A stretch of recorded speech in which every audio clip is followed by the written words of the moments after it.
The Merchant's Daughter, Chapter 2, Whispers by the Hearth. A week had passed since Elora had watched her brother's ship slip silently over the horizon. Already the autumn air grew crisp as gentle, cool wind blew in from the white sea. The early frosts had touched the birches and the maples throughout the entire region. Leaves had begun to fall, but Elora still found beauty in her garden. The hardy marigolds, the star-shaped asters, and their violet petals standing bright against the fading greenery. But the royalty among the flowers were the beautiful white snowblush roses. Its blossoms were pure, glistening white. It always reminded Elora of freshly fallen snow, yet at the base of each petal, where it touched the stem, a delicate blush of pink bloomed softly. It was as if the winter itself had breathed warmth into its heart. This rare rose graced the garden from the first whispers of spring until the final days of autumn. And even as frost blanketed the earth, its blossoms remained steadfast, untouched by the season's chill. It remained standing as a symbol of beauty and resilience through all the seasons.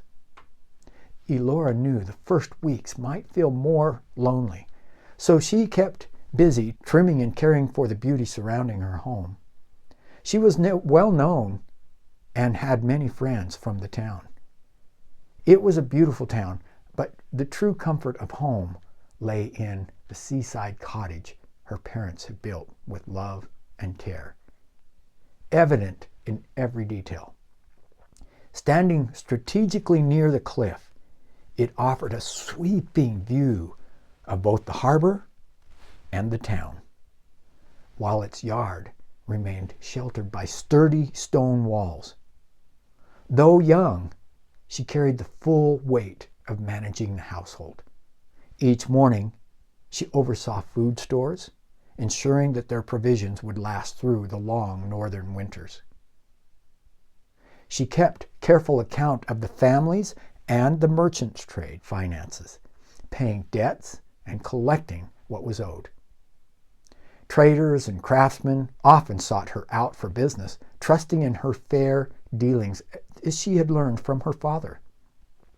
These duties filled most of her hours, but she loved spending time in the garden in the mornings, and she made sure the home remained a place of warmth and hospitality, just as her mother had before her. The center of her home was the fireplace hearth that held all the modern conveniences, while chairs for guests and travelers surrounded the warmth of the fire. This home was designed for hospitality, as well as convenience and simplicity. She was outside with her roses now, while Gavril, the family's longtime steward, tended to the yard and saw to the upkeep of the house, as he had done for many years. She heard the slow steps behind her while tending to the roses. She turned and watched a middle-aged, modestly dressed craftsman trudging toward her, much more slowly than his appearance suggested. He wore a full but trimmed beard. He wore a long linen shirt and loose-fitting trousers that were all secured neatly by a broad woven belt. Over this he wore a coat lined with fur, but it was left open because, although it was chilly, it was not yet cold, and he had been walking for some time. His leather boots were well worn but neatly tied. His appearance, although fatigued, was careful and cared. Elora glanced quickly over at Gavril, knowing that she wasn't alone. The visitor was a weaver. Attached to his traveling backpack was tied a small, portable loom with a few spindles, bobbins, and bundles of yarn, all organized and secured as if it were his personal traveling workspace. On the other side of his pack were folded pieces of hand-spun cloth with curious and elegant designs. "Hello, friend," Elora welcomed him. "May I call you a friend?" "Oh, hello," replied the stranger with a slight breath. "I've been traveling for several days. I lost my way in these unfamiliar woods 3 days ago. Your beautiful home is such a welcome sight." "3 days!" exclaimed Elora. "I hope you have had food and water. You must also be weary." "As a matter of fact, yes, I am," replied the weaver. "I've had rye bread and dried fish to eat, but my feet feel like decaying logs." "Well, you must come and rest. We have plenty of food. The hearth is warm, and our home always welcomes those who need shelter," Elora said, remembering her father's teachings about hospitality. Elora prepared a hearty meal of fresh bread, stewed vegetables, and herring. As they sat by the warm hearth, the weaver's spirits lifted. His hands, calloused from years of working the loom, cradled the steaming teacup as she shared tales of distant markets and mysterious lands. His voice grew animated with each story. "In the southern desert kingdoms," he said, his eyes brightening, "they weave cloth so fine it feels like holding captured sunlight. The threads are dyed with colors from flowers that bloom every once in 7 years. And in the mountain lands beyond the great forests, they create patterns that tell entire stories, not just pictures, mind you, but enchanted designs that seem to shift and change as you watch them." He pulled out a small piece of fabric from his pack, its thread gleaming in the firelight. "This pattern here," he traced the intricate design. "It tells the tale of a princess who befriended a creature of legend. Some say it was a dragon, though few believe those tales anymore."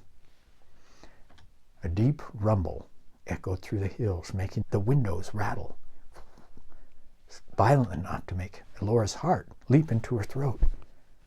The sound was closer than any thunder she had ever heard, and more purposeful. Her hands trembled slightly as she poured more tea, trying to steady her nerves. "Strange weather for such a clear night," the weaver mused, glancing nervously outside. "Yes, strange," Elora agreed, her voice barely above a whisper. The sound had felt almost familiar, yet terrifying in its strangeness, like the way her father's voice used to resonate through the house when he spoke of far-off places. But this was deeper, more ancient. "It seems there are many strange happenings recently," he continued. "I passed through a nearby village before I got lost," he chuckled. "One of the herdsmen had lost a cow or sheep. He was blaming it on a monster or some beast in the hills or some such thing. I didn't stay long enough to get the whole story straight. He probably just left the gate unlatched." Elora remembered the shadow in the hills that she had seen for an instant the day the ships departed. She thought briefly. "Well, we have a wonderful, quiet guest room for you to sleep in safely." She had asked Gabriel to stay the night. Now she called to him to lead their fascinating visitor to the beautiful, comfortable room her father and mother had built for traveling guests. From the open door, the soothing scent of sea-loving flowers drifted into the hallway. Her mother had carefully chosen coastal blooms, delicate pink clusters of sea thrift, and the sweet herbal fragrance of angelica to bring a sense of calm to every room in the house. After showing the weaver to the guest room, Elora heard an unusual sound from the porch. Not a rumble, this time, but a soft scraping made the hair on the back of her neck rise. Her hand trembled just slightly as she reached for the door handle. The rational part of her mind screamed to leave it until morning, but something stronger drew her forward. The night air was still and crisp when she opened the doors. Stars scattered like diamonds across the sky. Elora descended the steps with the light of the porch lantern. As she turned, there, mixed with her beloved roses and bathed in moonlight, lay something that made her breath catch. A flower, unlike anything her father's botanical books or her mother's garden. Its 12 semi-transparent petals, arranged, perfect symmetrical circle, seemed to hold an inner light. They shimmered with colors that reminded her of lights dancing over the white sea. The bloom was beautiful beyond words, yet unnatural in its perfection. She knew every flower that grew in these parts, and this was something altogether different. Her heart raced, and she hesitated slightly as she moved to examine it closer. Another gentle rumble echoed from the hills, softer now, almost like a purr. The sound was deep, but she felt an unidentifiable comfort. At the same time, the flower gave off a faint warmth, like a living thing. Fear and wonder battled in her heart as she carefully gathered it into her hands. The next morning, as Gabriel was tending to his duties, the weaver departed with renewed vigor in his step. Before leaving, the weaver stopped next to the door, and he looked Elora directly in the eyes. "Yes," he said. "Yes? Yes what?" Elora was puzzled. "When I arrived, you asked if you could call me friend. I believe our hearts are woven from the same cloth. Yes, please call me friend." He presented Elora with a piece of his finest weaving, a delicate band of fabric with an intricate pattern of intertwined dragons and a small 12-petal flower. "A gift," he said, "for the kindness you've shown. These patterns are ancient. They say dragons once protected those with gentle hearts." Elora thanked him, touched but unsettled. The gift felt like a riddle, its meaning just beyond reach. She watched the weaver striding down the path that he had come up the afternoon before. His slow trudging was now replaced by confident strides. After the weaver disappeared down the path, she returned to her mother's roses, the mysterious flower now floating in a delicate crystal bowl beside her brother's portrait. The ornate pattern of intertwined dragons rested beside it, reflecting off the clear water. In the morning light, the otherworldly glow seemed to blend the two majestic gifts, both beautiful and strange. A cool breeze rustled through the birch trees, carrying with it the sound of voices from the town below. But something in their tone made Elora pause in her gardening. Not the usual town bustle, but calls of distress. She stood brushing soil from her apron and listened more carefully.